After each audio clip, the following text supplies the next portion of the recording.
শুভ সকাল। আজ 29শে মাঘ 1431, ইংরাজির 12ই ফেব্রুয়ারি 2025। 19 শতকের একজন ইংরেজ জীববিজ্ঞানী চার্লস ডারউইনের আজ জন্মদিন। 12ই ফেব্রুয়ারি 1809 ইংল্যান্ডে তিনি জন্মগ্রহণ করেন। তিনি ছিলেন বিবর্তনবাদের প্রবক্তা বা জনক। 12ই ফেব্রুয়ারি 1824 কাথিয়াওয়াড় অঞ্চলের এক সম্ভ্রান্ত হিন্দু পরিবারে জন্মগ্রহণ করেন দয়ানন্দ সরস্বতী। পিতৃপ্রদত্ত নাম ছিল মূলশঙ্কর তিওয়ারি। তিনি ছিলেন হিন্দু ধর্মগুরু, সমাজ সংস্কারক এবং আর্য সমাজের প্রতিষ্ঠাতা। হিন্দু সমাজ থেকে কুসংস্কার দূর করবার এবং বেদ প্রতিষ্ঠা করবার জন্য তিনি আর্য সমাজে বেদঅভ্যাস প্রণয়ন করেন। মধু বসু, যার প্রকৃত নাম সুকুমার বসু, তিনি ছিলেন বিখ্যাত এক বাঙালি চিত্র পরিচালক, অভিনেতা ও নাট্য ব্যক্তিত্ব। রবীন্দ্রনাথের কাহিনী অবলম্বনে গিরিবালা নামে এক নির্বাক চলচ্চিত্র নির্মাণ করেন। এরপর আলিবাবা চলচ্চিত্র তৈরির পর পরিচালক হিসেবে তিনি জনপ্রিয় হন ও প্রতিষ্ঠা পান। আজ তাঁর জন্মদিন।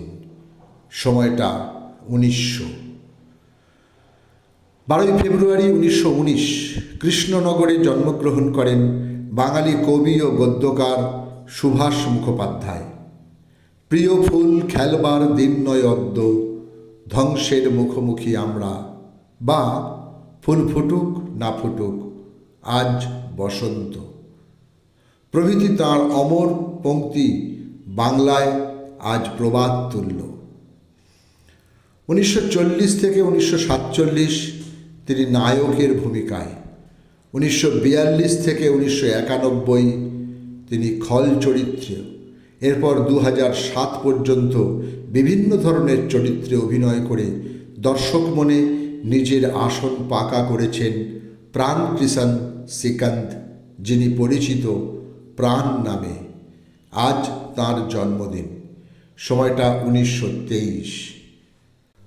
ঊনবিংশ শতকের রঙ্গমঞ্চের খ্যাতিমান অভিনেত্রী বিনোদিনী দাসী বা নটি বিনোদিনীর আজ মৃত্যুদিন। সময়টা 1941। 12 বছরের স্বল্প অভিনয় জীবনের মধ্যে তিনি অভিনয় করেছিলেন বহু নাটকে। তাঁর অভিনীত চৈতন্যলীলা নাটক দেখেন ঠাকুর শ্রী রামকৃষ্ণদেব। নাটক দেখে ঠাকুর তাকে আশীর্বাদ করেন।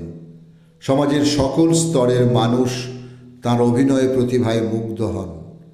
ঠাকুর ছাড়াও তাঁর অভিনয় দেখেছিলেন বিবেকানন্দ, বঙ্কিমচন্দ্র, ফাদার লাফোঁ, এডউইন এবং কর্নেল অলকট। প্রথম জীবনে বিপ্লবী রাজনৈতিক কর্মী ও পরবর্তী জীবনে বিখ্যাত বাঙালি শিশু সাহিত্যিক খগেন্দ্রনাথ মিত্রের আজ মৃত্যুদিন। সময়টা 1978। বিখ্যাত রচনা ভম্বল সর্দার ছাড়াও ডাকাত অমনিবাস, পাতালপুরীর কাহিনী, অতীতের পৃথিবী, আবিষ্কারের কাহিনী, বাংলার ডাকাত ইত্যাদি তাঁর উল্লেখযোগ্য গ্রন্থ। সকলকেই আমার আনত প্রণাম।